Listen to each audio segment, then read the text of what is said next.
WTOL 11 Sports presents Big Board Friday, sponsored by Ohio Northern University. Your dreams await.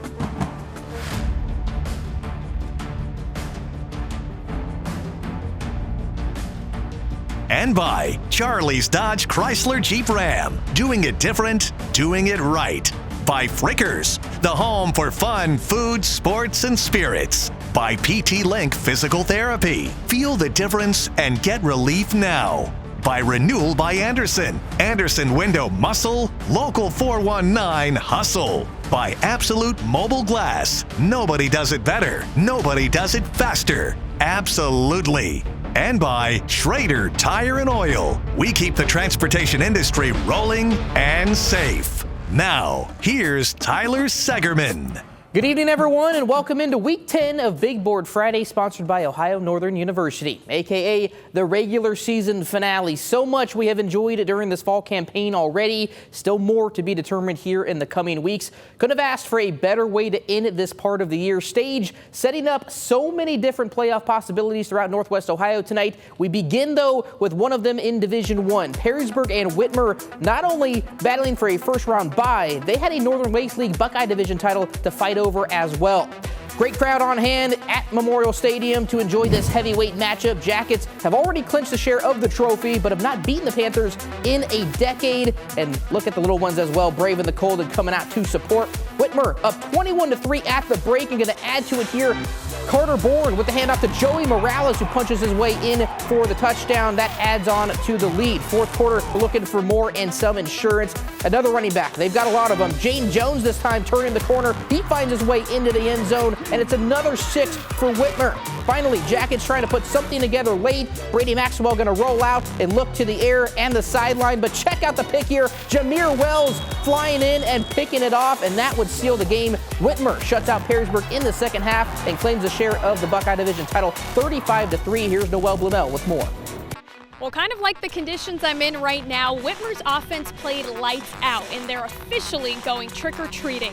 One of the biggest games of the season tonight as they welcomed in Perrysburg, who was coming off a rivalry win, and the Panthers, on the other hand, coming off a tough loss. But even so, Whitmer secured part of the league title and a first-round bye next Friday on Halloween.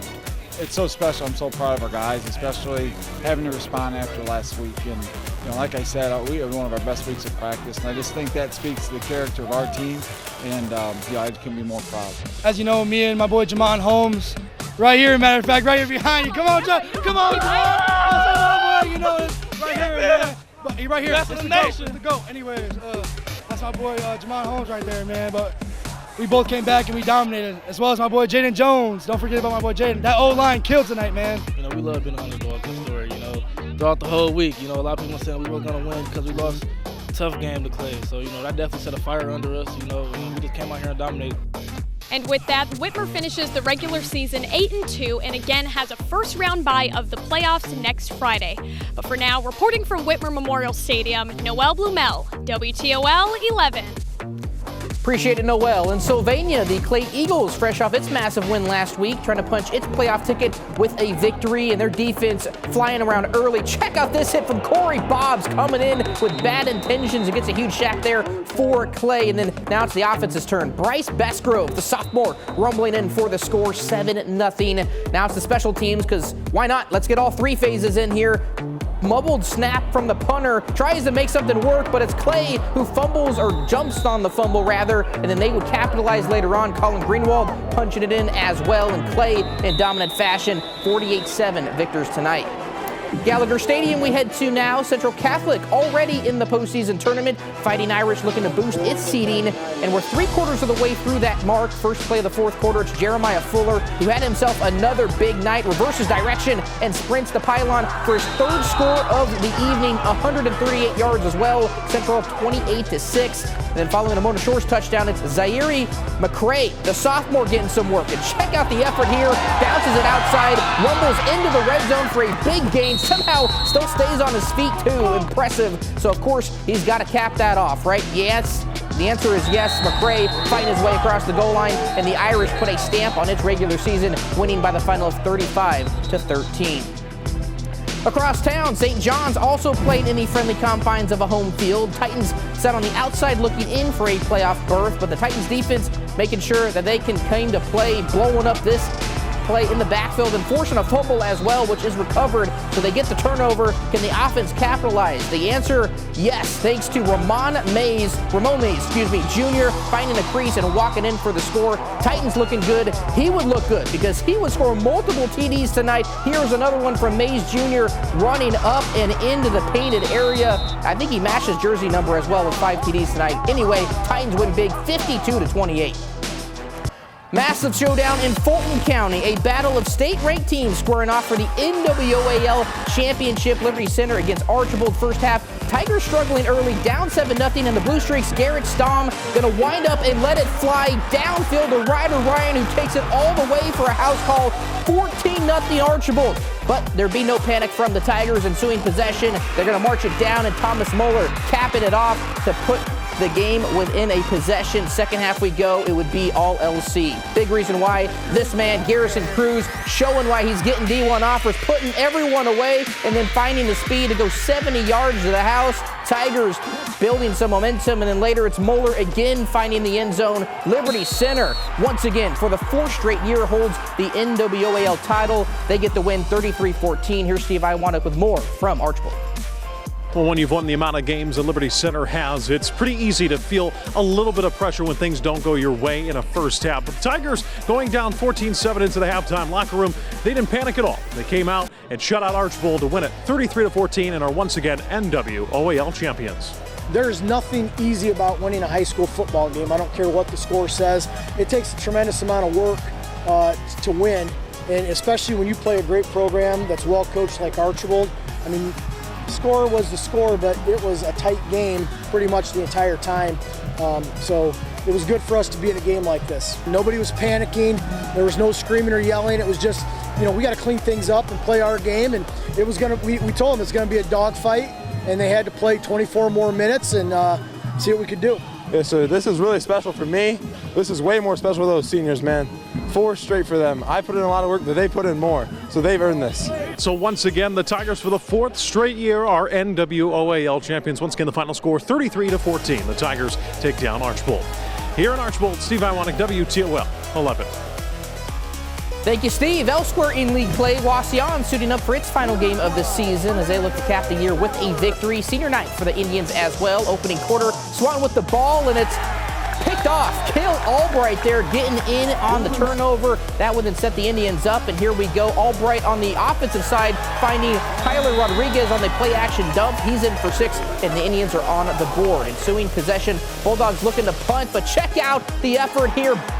Ball is blocked, and I believe it's Clint Van Etten. They're scooping it in and scoring as well. Great special teams play, and Wauseon does indeed get the victory. Shutout fashion, 56-0.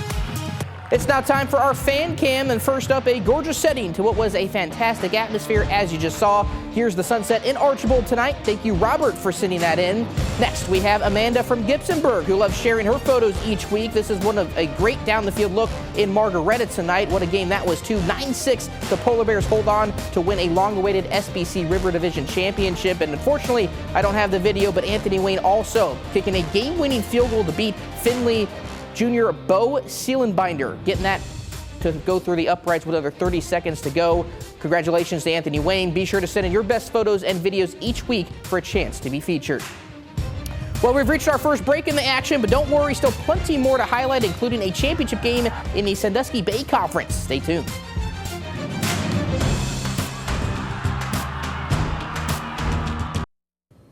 Welcome back. Before the Northern Ohio Conference begins next year, the final chapter of the SBC, as we've known it, had to wrap up. Both Perkins and Columbian entered the night unbeaten in division play, which provided a great setup to the end of an era. Despite rough starts to the season, both the Pirates and Tornadoes have come on strong late, but who would continue that trend? Well, it would be Columbian jumping out early and looking for more. Mason Seitz getting the handoff, punches it in. Tornadoes take a 14-6 lead in the first quarter, but Perkins would answer back. It's the second quarter now, and Levi Jackson getting the handoff, waits for a hole, and then turns on the speed down the sideline, 40 yards to the house, and the Pirates are within a point, but they weren't done. Second quarter, we're still in. Perkins again with possession, and again, they're going to go to the ground. This time it's JoJo Moore with a wide open gap thanks to his O-line. 73 yards for the touchdown there. And the Pirates jump in front, and they would not look back, scoring 37 unanswered points. After being down in the first quarter, Pirates win their 4th straight SBC Lake Division title. Here's Chase Bachman with more from Tiffin. Tyler, Perkins and Columbian both came into this game with perfect division records. And early on, when Columbian was leading 14-6, it looked like they were in control. But then Perkins rattled off 37 straight points, and so the Pirates rolled to a 43-14 win. No, it's awesome. I mean, hats off to them. You know, it was a hard-fought game, especially there in the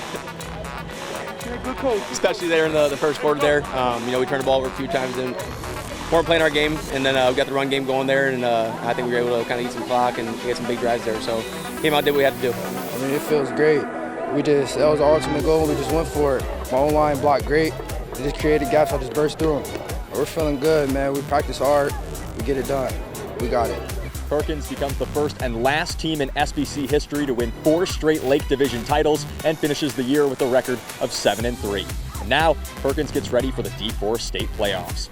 Reporting in Tiffin, Chase Bachman, WTOL 11. Tyler. Thank you, Chase. Shifting to the Northern Buckeye Conference, Genoa sitting 1 win away from its first outright NBC championship since 2018. One of its young fans with a front row seat there. And Lake, though, looking to play spoiler tonight. Opening quarter comments looking to pass, but Logan Stognowski says time is running out. Wallops the QB for a stud-like play and a sack. But Genoa didn't waver. Later in the drive, it's Alex Materney on the fullback dive, going right up the middle, untouched for the game's first points. It's still 7-0 when they flip fields, and this time Logan Routson getting the carry on the sweep, makes a cut and finds Pater. Genoa standing alone atop the NBC. They get the title and a first-round bye with the win, 35-20.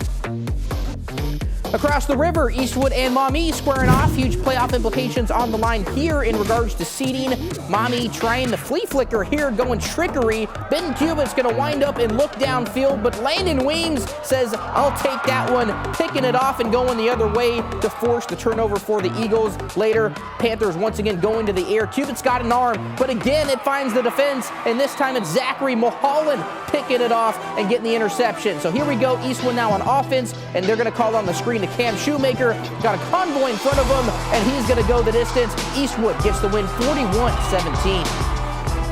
Oak Harbor has already clinched a postseason berth. Rockets trying to boost its stock with a trip to Rossford tonight. Second quarter, we picked this one up. OH up by 1. They're going to add to it as Kaysen Marshall turns the corner and boost it in. 16-7, the Rockets now lead. Rossford, though, answering back quickly. 2 plays. Jackson Drewsback throws it 40 yards, and it's caught by Tyler Clark, who doesn't go down. He strolls in for the end zone, and the Bulldogs are within 2. Less than 30 seconds to go in the half. Bulldogs again get a look to the air, but this time it's Cooper Schultz who's going to come up with the interception. Rockets would then pull away in the second half. They get the dub on the road, 44-20, the final.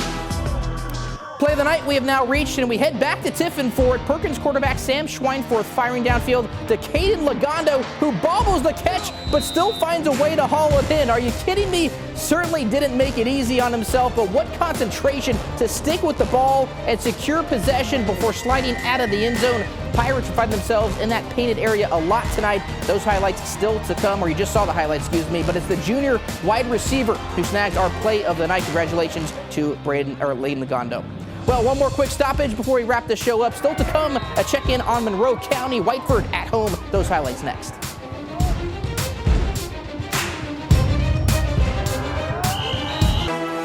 In Ottawa Lake, Whiteford seeking to put a cap on what has been a dominant first year in the TAC. 54 points per game has been the average margin of victory for the Bobcats, and that would not change tonight. Already up big against Ottawa Hills. Andre Trejo here coming in for the tackle for loss. Then it's the offense's turn. Drew Ruddy going to get the handoff. He'll scamper into the end zone for an 11-yard score, and Whiteford in another dominant victory gets the win tonight, 62-8. Well, that's going to do it for another edition of Big Board Friday. If you missed any of the highlights or want to rewatch the entire show again, WTL.com, our Plush app, and our YouTube channel are the places to go. It's always a pleasure. Appreciate you all for tuning in. We'll see you next week for the first round of playoffs at Halloween. Take care, everyone. Have a great weekend.